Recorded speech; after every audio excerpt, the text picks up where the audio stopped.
Welcome back. So, today I'm going to tell you about farmers and farming, and this is the last chapter. This is chapter 20, and this is for class 5th students. So, let's begin. You have to tell me the name of these tools. The first one is shovel, okay? SHOVEL. Next this is sickle जिसे हम हिंदी में कहते हैं हसिया. ठीक है. This is leveller LEVELER. And this is tractor plow. What do we call it? Tractor. TRACTOR. Tractor. PLOUGH. Plow. Okay, let me clean this so that I can explain. Early humans were hunters and food gatherers. ठीक है. तो वो क्या थे? Hunters थे. ठीक है. और क्या करते थे? फूड गैदर करते थे, इकट्ठा करते थे. दे हॉन्टेड एनिमल्स. वो एनिमल्स को क्या करते थे? हंट करते थे. वो कलेक्ट करते थे एंड एट प्लांट्स, और पौधों को खाते थे. दैट वर फाउंड लोकली, जो उन्हें आसानी से मिल जाता था आसपास. वंस दे अंडरस्टूड, एक बार उन्होंने समझा that this seeds could be use to grow crops. फल खाने के बाद या जो सब्जियों के बीज होते हैं उनको हम वापस से उगा सकते हैं, है ना. Their life underwent a great change, और इसकी वजह से उनके जीवन में एक बहुत बड़ा बदलाव आया. They learn how to sow seeds, water them and wait for them. उन्होंने सीखा कि कैसे जो है हम खेतों में पानी डाल सकते हैं और कैसे हम जो है बीज को उगा सकते हैं और उनके पकने का इंतज़ार कर सकते हैं. This was how farming begin. ऐसे ही जो है क्या हुआ, खेती शुरू हुई. This settle down at one place, और एक बार उन्हें खेती करना आ गया तो वो एक जगह पर क्या हो गए, सेटल डाउन हो गए. वो एक जगह पर रुकने लगे. ठीक है. They learn to live in groups, और उन्होंने ग्रुप्स में रहना सीखा.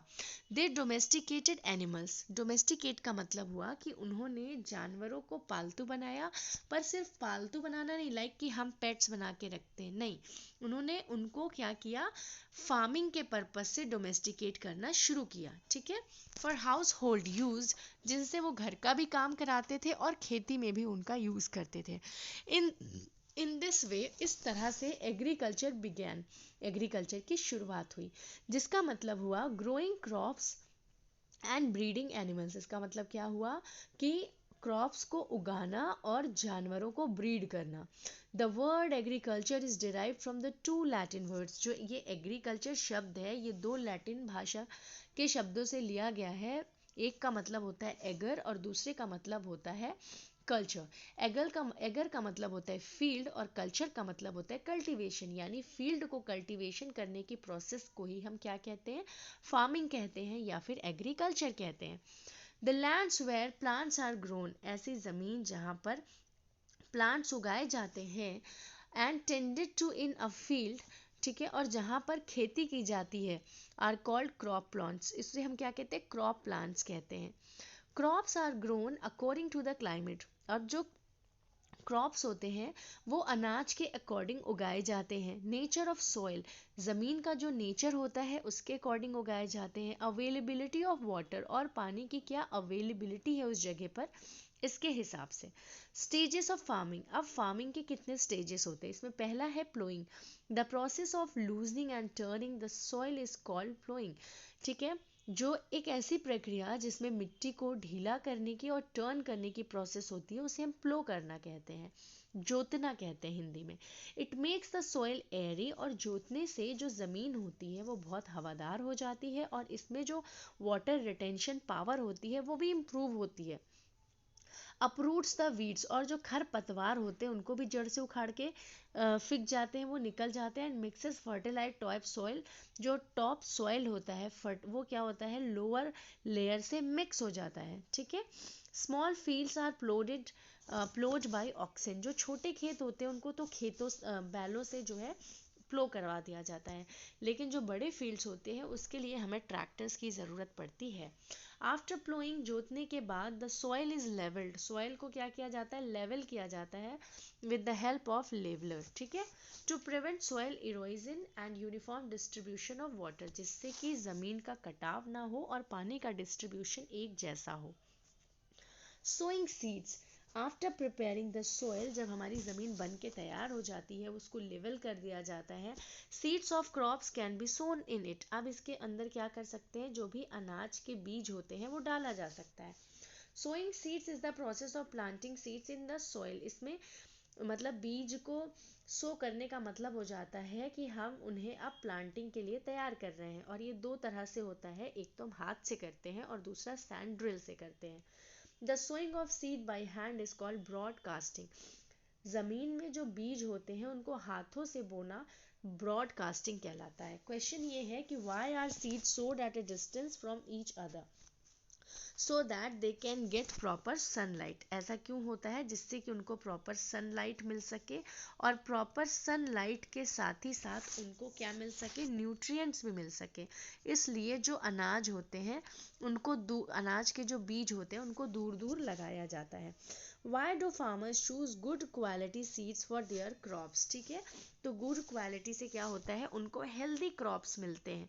हेल्दी क्रॉप्स को पाने की वजह से वो क्या करते हैं, अच्छे अच्छे बीज लगाते हैं अपने खेतों में, ठीक है। वीडिंग, अब वीडिंग क्या होता है, it is the process of removing unwanted and harmful plants, ये एक प्रक्रिया होती है जिससे कि जो भी अनवांटेड या फिर हार्मफुल प्लांट्स होते हैं उनको हटाया जाए। in the process of removing unwanted harmful in the process of removing unwanted harmful plants, ऐसी प्रक्रिया जिसमें अनवांटेड या हार्मफुल जो पौधे होते हैं जो कि हमारे मेन पौधों के साथ उग जाते हैं, उनको या तो हाथ से उखाड़ कर फेंक देना या फिर ट्रॉवेल का यूज़ करना, ट्रॉवेल जिसे हम खुरपा कहते हैं, उसकी सहायता से उनको उखाड़ फेंकने की जो प्रक्रिया होती है उसको हम वीडिंग कहते हैं। वीड्स आर हार्मफुल, वीड्स जो होते हैं वो हार्मफुल होते हैं क्योंकि वो हमारे क्रॉप प्लांट के ग्रोथ को रेस्ट्रिक्ट कर देते हैं, वो उसके आसपास उग जाते हैं, तो जो सनलाइट उसे मिलना होता है वो उसे लेने की कोशिश करते हैं, ठीक है, तो वो उसकी ग्रोथ को रेस्ट्रिक्ट कर देते हैं। This leads to reduction in yields, इसकी वजह से जो प्रोडक्शन होता है उसमें रिडक्शन होने लगता है, and quality of crop plants, और जो प्लांट की क्वालिटी होती है वो भी घटने लगती है। Farmers also use chemicals, farmers जो होते हैं वो केमिकल का यूज़ करते हैं जैसे कि विडीसाइड्स का, ये जो वीड्स होते हैं इनको खेतों से हटाने के लिए। Now adding manures and fertilisers, अब मैन्योर और फर्टिलाइजर्स को कैसे ऐड करते हैं, between manures and fertilisers, manure क्या होते हैं, मैन मेड सॉरी फर्टिलाइजर्स जो होते हैं वो मैन मेड फर्टिलाइजर्स होते हैं, ठीक है, और मैन्योर जो होता है वो डिकम्पोज्ड होता है प्लांट या फिर एनिमल से। Okay, so let's read, crop plants require a number of nutrients for their growth, जो क्रॉप प्लांट होते हैं उनको बहुत सारे न्यूट्रिएंट्स की ज़रूरत पड़ती है ग्रोथ के लिए। They get these nutrients from the soil, और इन्हें मिट्टी से इस तरह के न्यूट्रिएंट्स मिलते हैं। However due to repeated growing of crops, जो रिपीटेड ग्रोइंग ऑफ क्रॉप्स होते हैं, एक ही जैसे अनाज को बार बार उगाने से सॉइल गेट्स डिप्लीटेड, सॉइल जो होते हैं वो डिप्लीट हो जाते हैं in the essential nutrients, means उसमें जो न्यूट्रिएंट्स होती हैं, जो आवश्यक पोषक तत्व होते हैं वो उनकी कमी हो जाती है। So to replenish the soil again, इसलिए फिर से उनको पोषक तत्वों को देने के लिए और मिनरल्स को देने के लिए मैन्योर्स और फर्टिलाइजर्स उसमें मिलाए जाते हैं। ये क्या करते हैं, इंश्योर करते हैं गुड ग्रोथ ऑफ क्रॉप को। मैन्योर जो होता है वो नेचुरल फर्टिलाइजर्स होता है, जैसा कि मैंने आपको पहले ही बताया, which is obtained by decomposition of plant, जो कि प्लांट और एनिमल के रेजिड्यूशस से जो डिकम्पोज होते हैं उनसे प्राप्त होता है। फर्टिलाइजर्स क्या होते हैं, मैनमेड केमिकल्स होते हैं और या इनऑर्गेनिक सब्सटेंस होते हैं जिस जो कि न्यूट्रिएंट्स में रिच होते हैं, जैसे कि nitrogen, phosphorus and potassium. Protecting crops, अब प्रोटेक्टिंग क्रॉप्स कैसे करते हैं, खेतों को कैसे बचाते हैं, फसलों को कैसे बचाते हैं, बाय स्प्रेइंग पेस्टिसाइड्स, पेस्टिसाइड का या फिर इंसेक्टिसाइड का इस्तेमाल करके, is a preventing measure against damage by harmful insects, जो हार्मफुल इंसेक्ट्स होते हैं इनसे ये हमें प्रोटेक्ट करता है। और जब हम बहुत ज़्यादा स्प्रे कर देते हैं, एक्सेस हो जाती है जब इसकी, तो ये हमारे क्रॉप्स पर एडवर्स इफेक्ट भी डालते हैं और मिट्टी पर भी, सिर्फ मिट्टी और क्रॉप्स पर ही नहीं बल्कि हमारे हेल्थ पर भी इफेक्ट करती हैं ये, ठीक है। इरिगेशन, सिंचाई, the supply of water to the agriculture field, जो कि हमारी जो खेत है इसमें जो पानी को पहुंचाने की प्रक्रिया है रेगुलर इंटरवल्स पर, उन्हें हम इरिगेशन कहते हैं। ये इरिगेशन इसलिए ज़रूरी होता है जिससे कि ज़मीन में जो मॉइस्चराइजेशन है वो बनी रहे। मॉइस्चर को मेंटेन करने के लिए हमें इसकी ज़रूरत पड़ती है। Well, tubewell, canals, ponds, lakes, rivers, ये सब रिसोर्सेज हैं पानी के जिसकी वजह से सिंचाई की जाती है। हार्वेस्टिंग, हार्वेस्टिंग क्या होता है? एक ऐसी प्रक्रिया जिसमें अनाज को काटा जाता है और इकट्ठा किया जाता है, ठीक है, सही समय पर, जिससे कि ज़्यादा से ज़्यादा उत्पादन मिल सके, प्रोडक्शन मिल सके। ये मैनुअली भी किया जाता है और मशीन से भी किया जाता है। मैनुअली इसको सिकल के हेल्प से किया जाता है और मशीन के लिए इसमें हम कार्बाइंस या फिर हार्वेस्टर का यूज़ करते हैं। थ्रेशिंग क्या होती है?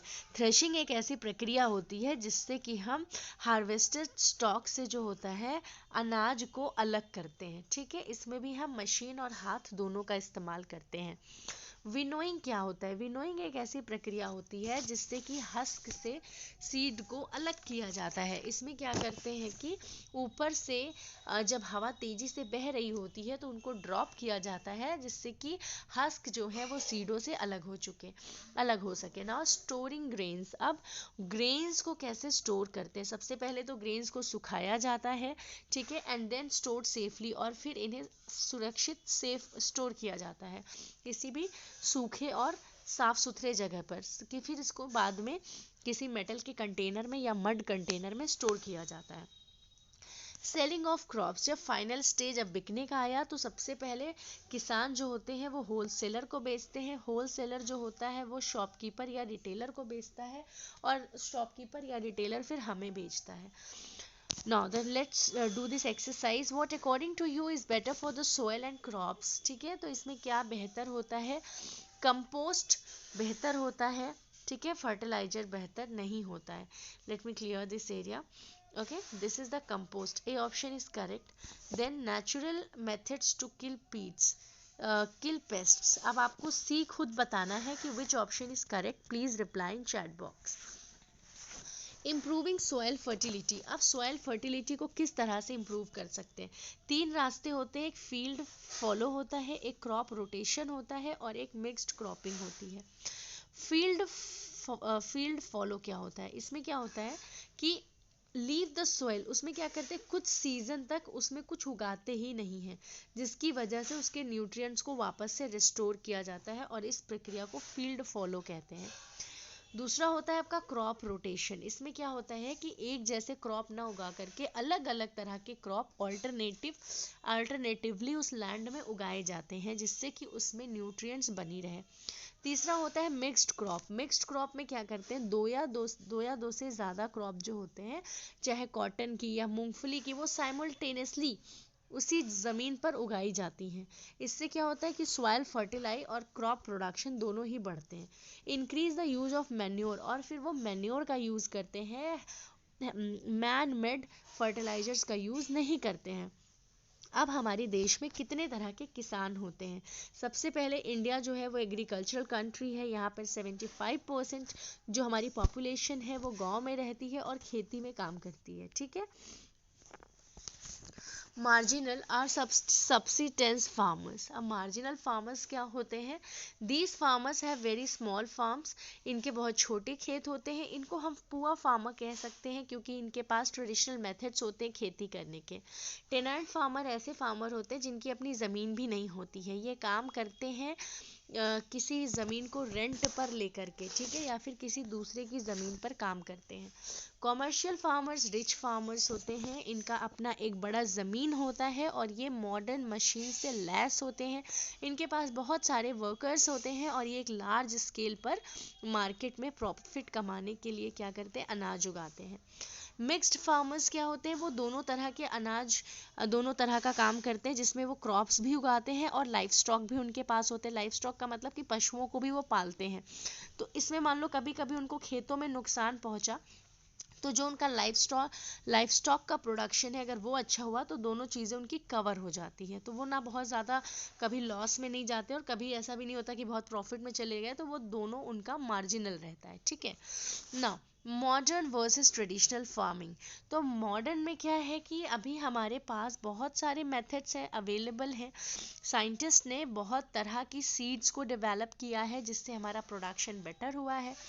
ट्रैक्टर, हार्वेस्टर, लेवलर्स, इस तरह की चीज़ों का इस्तेमाल कर रहे हैं हम, और फिजिकल लेबर को हम कम कर रहे हैं। ट्यूबवेल्स है जो कि वाटर अवेलेबिलिटी को बढ़ा रहा है। Irrigation canals take water to every arid region of India, ठीक है।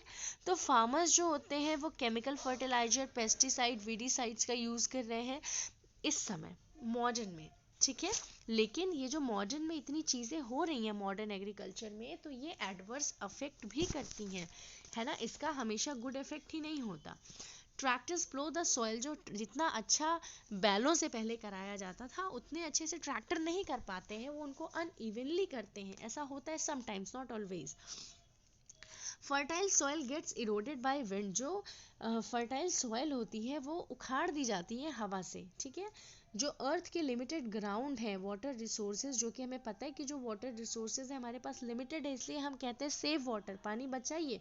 लेकिन ट्यूबवेल्स के यूज़ करके उसका ओवर यूज़ किया जा रहा है, और जो हमारी लैंड है उसको ड्राई किया जा रहा है। Chemical fertilisers and pesticides are very harmful to our health, वो हमारे स्वास्थ्य के लिए अच्छी नहीं है। Now let's talk about changing food habits of Indians, ठीक है। तो कैसे बदल रहा है, तो नाउ यू कैन अंडरस्टैंड कि जो हमारी ईटिंग हैबिट है वो बहुत चेंज हो गई है। Earlier we use to eat chapati, rice, pulses and vegetables, and now these things have replaced by pizza, burger, pasta, noodles, right? Fiji soft drinks means आज हम लोग सॉफ्ट ड्रिंक्स पीने लगे हैं, कोल्ड ड्रिंक्स पीने लगे हैं। पहले हम पानी पीते थे, आम पन्ना पीते थे, लस्सी और जलजीरा, ठीक है। तो इन चीज़ों को रिप्लेस कर दिया मॉडर्न ईटिंग हैबिट ने। Earlier people at only seasonal और लोकली फूड्स जो अवेलेबल होते थे उन्हें ही खाते थे, लेकिन जो एडवांसमेंट टेक्नोलॉजी में हुई है इसकी वजह से कोल्ड स्टोरेज सिस्टम और पैकेजिंग फूड स्टफ भी हर मौसम में अवेलेबल है और दूर दूर जगह पर अवेलेबल है, ठीक है। तो इनको क्या किया जाता है, फ्रीज़र में स्टोर कर लिया जाता है और जब भी खाने का मन होता है वो यूज़ किया जाता है। We have become dependent on processed foods like can fruits, अब हम लोग कैन फ्रूट्स के बहुत यूज टू हो गए हैं, फ्रोजन वेजिटेबल्स के बहुत यूज टू हो गए हैं, cheese, milk, frozen fish, juice tetra packs में जो आते हैं कंडेंस्ड मिल्क के। तो ये जो हमारे फूड, जो हमारी ईटिंग हैबिट में ये जो चेंजेस हुए हैं ये हमारे हेल्थ को भी बहुत इफ़ेक्ट करते हैं। फार्मर्स जो होते हैं वो ग्रोइंग मतलब ऐसे ही अनाज को उगाना चाहते हैं जहाँ से उन्हें पैसा मिल सके, ऑब्वियसली हर कोई इसीलिए काम करता है, ठीक है। तो जो बहुत सारे किसान हैं, मतलब कि वो इतना लंबा चौड़ा पहले जो है सीड्स को उगाओ, फिर उनको सिंचाई करो और ये करो, और जब गुड वेदर आए तो उसका यूज़ करो, फिर उनकी हार्वेस्टिंग करो, विनोइंग करो, मतलब इतना लंबा चौड़ा प्रोसेस करने की जगह वो कैश क्रॉप्स पर डिपेंड हो गए। कुछ ऐसी फसलें जैसे कि टोबैको, फ्लावर्स, कॉटन, स्पाइसेस, इनसे इमीडिएट कैश मिलता है, तो अब वो करने लगे, जिसकी वजह से एक लंबे टर्न में क्या होता है कि हमारे क्या भोजन की कमी होने लगती है, जिससे हमें फूड को इम्पोर्ट करना पड़ जाता है। So children, thank you so much for watching. I hope you have enjoyed this video. So thank you so much, bye everyone.